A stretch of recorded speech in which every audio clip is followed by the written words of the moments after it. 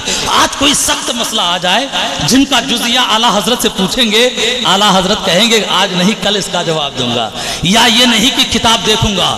لیکن ان کا محدث اعظم ہند کا کہنا ہے کبھی بھی ایسی صورت نہیں آئی, ایسا موقع پیش نہیں آیا کہ ایسی صورت آئی ہو کہ اعلیٰ حضرت نے کہا تھا کل جواب دیں گے یا کتاب دیکھ کر کے جواب دیں گے, بلکہ ہم لوگ تلاشتے رہتے, جزیہ ملتا نہیں. لیکن امام عشق و محبت فرماتے یہ کوئی نیا مسئلہ نہیں, یہ تو پرانا مسئلہ ہے.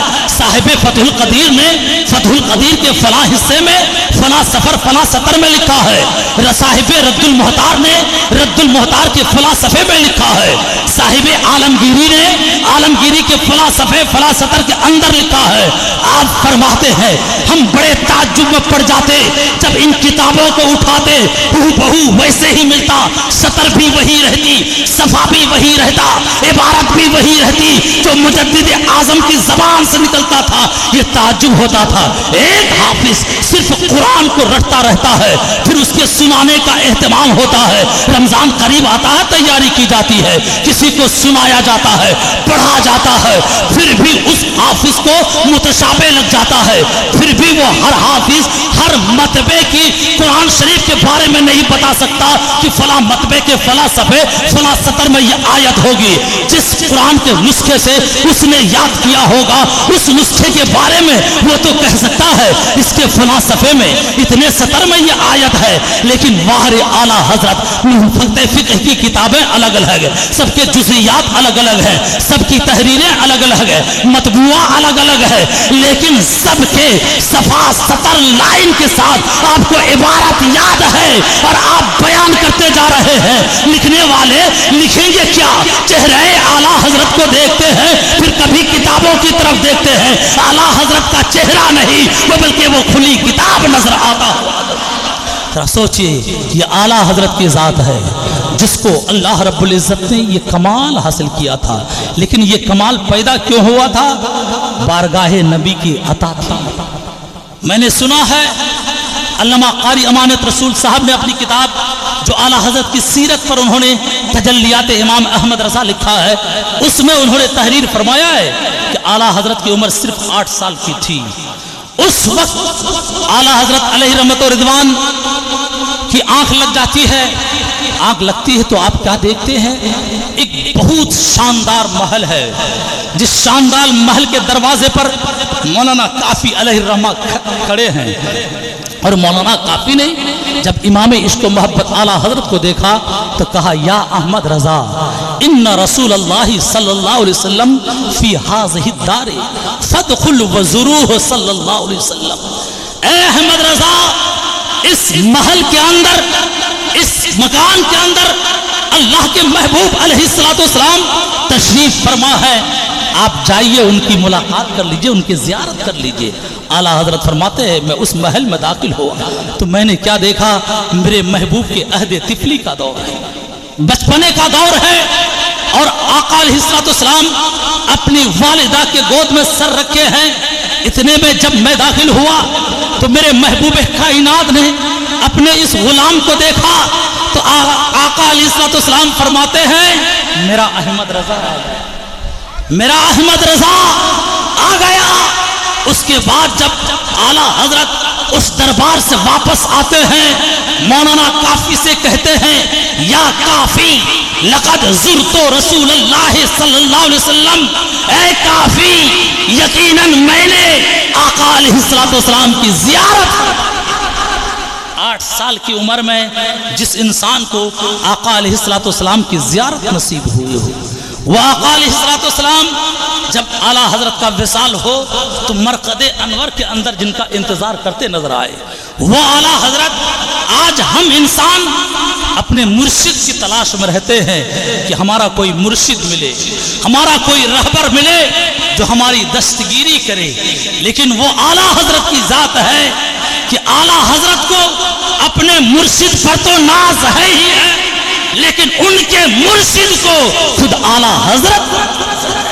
اس لیے تو آل رسول احمدی میاں نے کہا تھا زندگی میں نے جو کچھ بھی کیا، لیکن مجھے احمد رضا کے ملنے سے پہلے یہ فکر ستاتی تھی کہ اگر بروز محشر رب نے پوچھ لیا اے آل رسول احمدی تو میرے لیے کیا لایا ہے، کیا پیش کروں گا، یہ سوچ کر میں متفکر رہتا تھا. لیکن جب میرے سلسلے ارادت میں احمد رضا آ گیا، اب مجھے کوئی فکر نہیں. اب اگر مولا پوچھے گا اے آل رسول احمدی تو کیا لے کر کے آیا ہے، عرض کر دوں گا لایا ہوں، عرض کر دوں گا لایا ہوں احمد رضا. یہ مرشد فرما رہے ہیں. اور اس کے ساتھ ہی ساتھ کہتے نوری میاں اعلیٰ حضرت کے بارے میں فرماتے ہیں یہ چشم و چراغے خاندانے پر. سر آپ سوچیے اسی کے بعد اسی خانقاہ کے آل رسول احمدی کے آخری مرید جسے اعلیٰ حضرت اشرفی میاں کہا جاتا ہے، اعلیٰ حضرت اشرفی میاں جو اس آل رسول احمدی کے آخری خلیفہ، اس لیے انہیں خاتم الخلفاء کہا جاتا ہے. ذرا میری بات پر دھیان دیجئے گا، وقت ہوتا جا رہا ہے، پھر میں اپنی بات ختم کرنے والا ہوں. اعلیٰ حضرت علیہ رحمت و رضوان اپنے مرشد کامل سے ملاقات کرنے جاتے ہیں.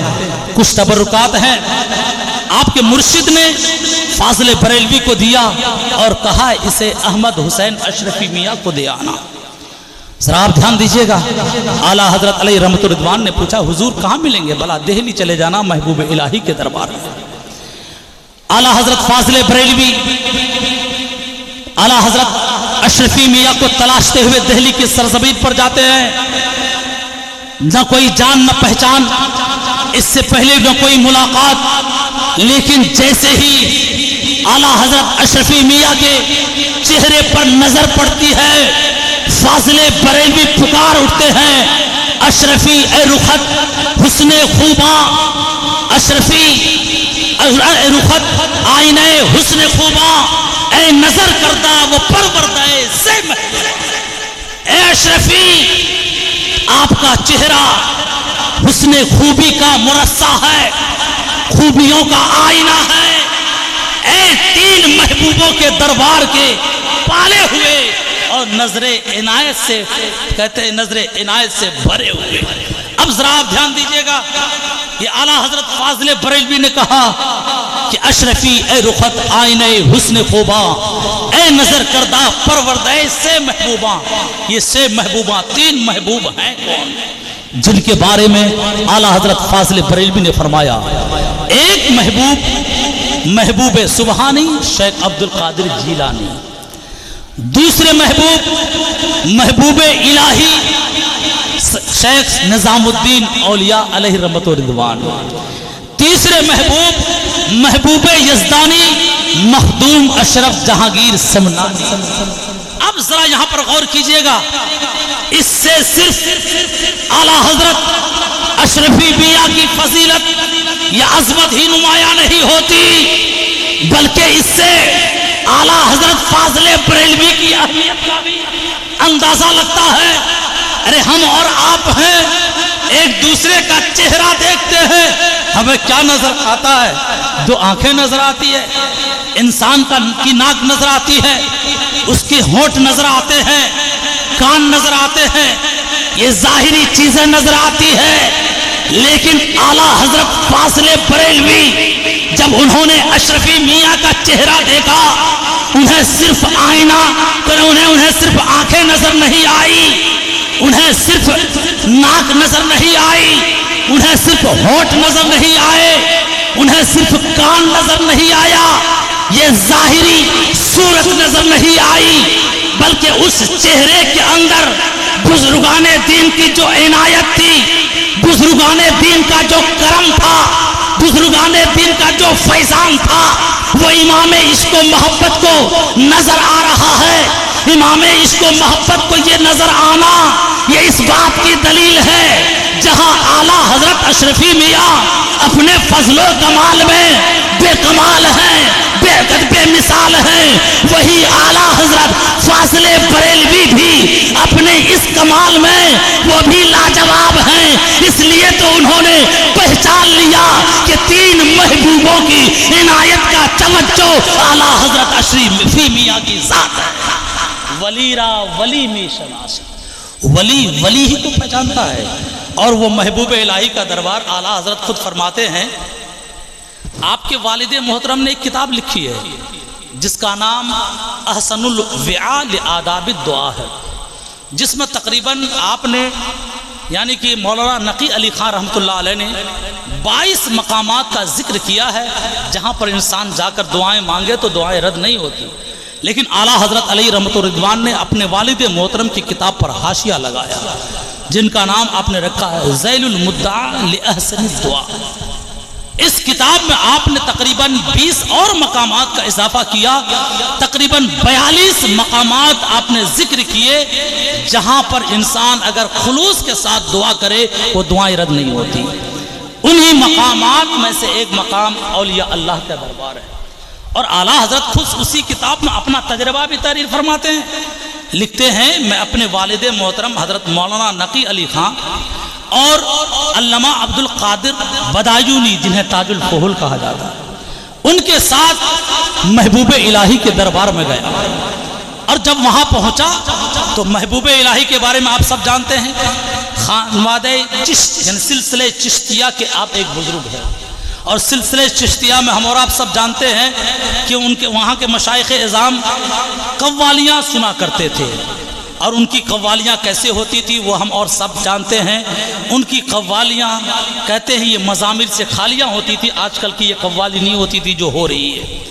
ان کی قوالی جو سنا کرتے تھے ایسی قوالی ہوتی تھی جن کو سننے کے بعد وجد طاری ہو جاتا تھا، انسان دنیا و ما فیہا سے بے نیاز ہو جاتا تھا۔ اعلیٰ حضرت فرماتے ہیں میں وہاں پہنچا تو میں نے دیکھا کہ موجودہ زمانے کی قوالی ہو رہی تھی، ڈھول باجے کے ساتھ قوالی ہو رہی ہے۔ میرے والد محترم اور تاج الفحول عبد القادر بدایونی صاحب دونوں بغیر کسی ہچکچاہٹ کے مزار شریف کے اندر چلے گئے، لیکن میں وہیں کھڑے ہو کر دل ہی دل میں سوچنے لگا اے محبوب الہی، یہاں تو میں کچھ اپنے دل کی باتیں رکھنے آیا تھا، یہ شور و ہنگامہ میں اپنے دل کی بات کیسے بیان کر پاؤں؟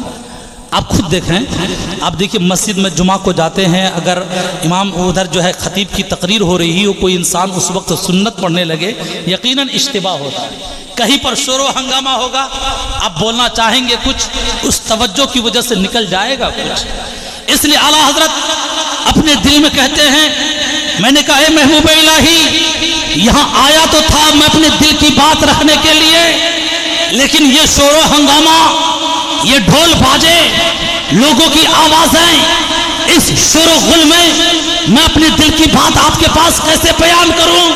پھر کہتے ہیں میں نے بسم اللہ پڑھا، روضہ انور کے اندر قدم رکھ دیا، آپ کے مزار کے اندر قدم رکھا، اندر قدم رکھنا تھا، نہ کوئی قوالی ہے، نہ کوئی ہنگامہ ہے، نہ کوئی آواز۔ میں نے دل میں سوچا کہ شاید کہ لوگوں نے قوالی بند کی ہوگی، پھر میں الٹے قدم باہر ذرا دیکھوں تو صحیح کہیں قوالی بند تو نہیں ہو گئی۔ آپ فرماتے ہیں جب میں الٹے پاؤں واپس نکلا قوالی بند نہیں، پہلے کی طرح چل رہی تھی، شور و ہنگامہ تھا، پھر میں نے مزار کے اندر قدم رکھا، کوئی آواز نہیں، بالکل سناٹا اور سکون۔ میں سمجھ گیا اے محبوب الہی، یہ آپ کے در کا فیضان ہے، جو انسان جو اپنے دل میں لے کر آتا ہے وہ مرادیں پاتا ہے۔ میں نے دل میں سوچا ہی تھا اس ہنگامے میں اپنی دل کی بات کیسے بیان کروں گا، میں نے سوچا آپ نے اسے پورا کر دکھایا، باہر ہنگامہ ہے اندر سناٹا طاری ہے۔ ذرا سوچئے یہ ہے اعلیٰ حضرت کی ذات۔ آپ جانتے ہیں اعلیٰ حضرت کے بارے میں، آپ سادات کرام کی اتنی عزت کرتے تھے۔ علامہ حشمت علی صاحب ایک مرتبہ آ کے پوچھتے ہیں کہ حضور ایک بچہ ہے ہمارے یہاں پڑھتا ہے، آل رسول ہے، لیکن ذہن کے اعتبار سے کمزور ہے، سبق یاد نہیں ہوتا ہے، کیا میں اسے سزا دے سکتا ہوں، سزا کے طور پر مار سکتا ہوں؟ اللہ اکبر۔ اعلیٰ حضرت فرماتے ہیں مولانا حشمت کیا بول رہے ہیں سزا کے بارے میں؟ سزا اور آل رسول کبھی سوچئے گا بھی نہیں۔ تو آپ جانتے ہیں مولانا حشمت علی صاحب نے کہا حضور پھر کیا کریں؟ آپ نے کہا کہ اگر بالکل مجبور ہو جائیں، حالات ایسے پیدا ہو جائیں، تو آپ یہ نیت کریں کہ میں اولاد رسول کے قدموں سے دھول صاف کر رہا ہوں۔ اس نیت سے آپ اس کے پیر میں ماریں، نیت یہ ہو کہ میں ایک آل رسول کے قدم سے دھول ہٹا رہا ہوں۔ یہ اعلیٰ حضرت ہیں۔ اعلیٰ حضرت کے بارے میں آپ کے سلسلے کے خود ایک بزرگ تحریر فرماتے ہیں، میں سوچ رہا تھا اتنا بڑا عالم، اتنا بڑا عاشق ایک پٹھان کے گھر میں کیسے پیدا ہو؟ ذرا دھیان دیجئے گا کہ اتنا بڑا عاشق رسول، اتنا بڑا عالم، وقت کا محدث، مفکر، جو کہہ لیجئے سب کچھ ایک پٹھان گھر میں کیسے پیدا ہو گیا؟ پھر وہی جواب دیتے ہیں کہ اگر یہ سید کے گھرانے میں پیدا ہو جاتے تو سیدوں کی جو پہچان انہوں نے کروائی ہے، لوگ کہتے کہ سید خود اپنے منہ میاں مٹھو بن رہے۔ اس لیے اعلیٰ حضرت کو اللہ نے سیدوں کے گھرانے میں نہیں، پٹھان کے گھرانے میں پیدا کیا، تاکہ دنیا والوں کو بتائے، اے دنیا والوں، اولاد رسول کا مقام کیا ہوتا ہے، اولاد رسول کی عزت کیا ہوتی ہے۔ اس لیے بریلی کے تاجدار نے کہا اولاد رسول کو ان کے ذاتی مشاغل، ان کے ذاتی کام کی بنیاد پر تم مت پرکھو، بلکہ دیکھو کہ ان کو نسبت کس سے ہے، نسبت کی وجہ سے ان کو پرکھو۔ اس لیے آپ نے فتویٰ دیا کہ ایک آل رسول فاسق بھی ہو جائے تب بھی وہ واجب التعظیم ہوا۔ یہی تو وجہ ہے کہ ایک پالکی اٹھانے والا آل رسول جب اعلیٰ حضرت کو اٹھا کر کے پالکی پر لے جا رہا تھا، تھوڑی ہی دور گئے تھے، آپ نے کہا پالکی روکو، اور کہا آپ میں سے بتائیے کون اولاد رسول ہے، نبی کی آل میں سے ہے؟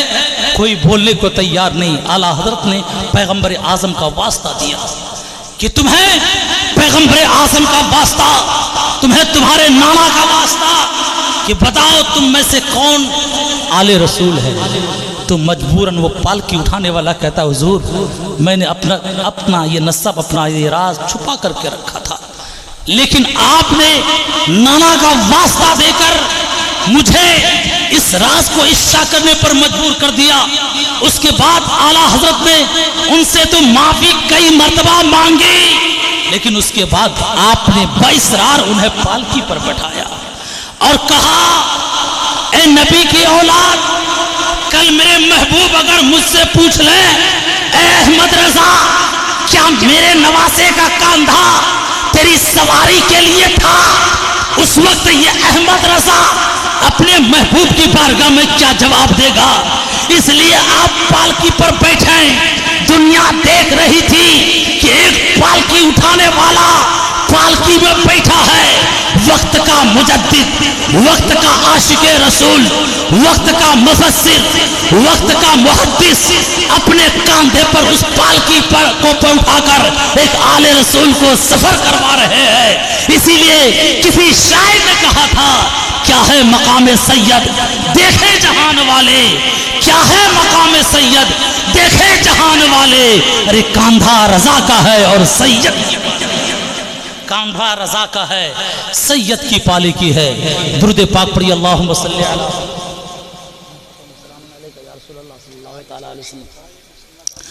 چلیے ماشاءاللہ۔ اب غور کیجئے گا اعلیٰ حضرت علیہ رحمت و رضوان، اب بات جب آ گئی ہے تو میں ایک مسئلے کو حل کر دینا چاہتا ہوں۔ آج کل دیکھیے خاص طور پر اپنے علاقے میں یہ اشرفی رضوی سلسلے کا بڑا کبھی کچھ زمانے میں تنازع تھا، لیکن آج دھیان رکھیے گا اشرفی ہوں کہ رضوی سب ہمارے ہیں، مشرباً کوئی کچھ ہو مسلکاً سب اہل سنت و جماعت۔ یہی وجہ تھی کہ میں نے ایک کتاب میں پڑھا ہے کہ جب اعلیٰ حضرت اشرفی میاں جب ٹرین سے گزرتے تھے، بریلی کی سرزمین سے آپ گزرتے تھے، اعلیٰ حضرت فاضل بریلوی اپنی درسگاہ میں کھڑے ہو، نہ کوئی تار نہ ٹیلی فون کنیکشن دیکھے، اشراق نوری، کہتے ہیں اعلیٰ حضرت فاضل بریلوی اپنی درسگاہ میں کھڑے ہو جاتے اور ادھر اعلیٰ حضرت اشرفی میاں ٹرین میں کھڑے ہو جاتے۔ اعلیٰ حضرت فاضل بریلوی سے کوئی پوچھتا حضور بغیر کسی وجہ کے آپ کھڑے ہو گئے،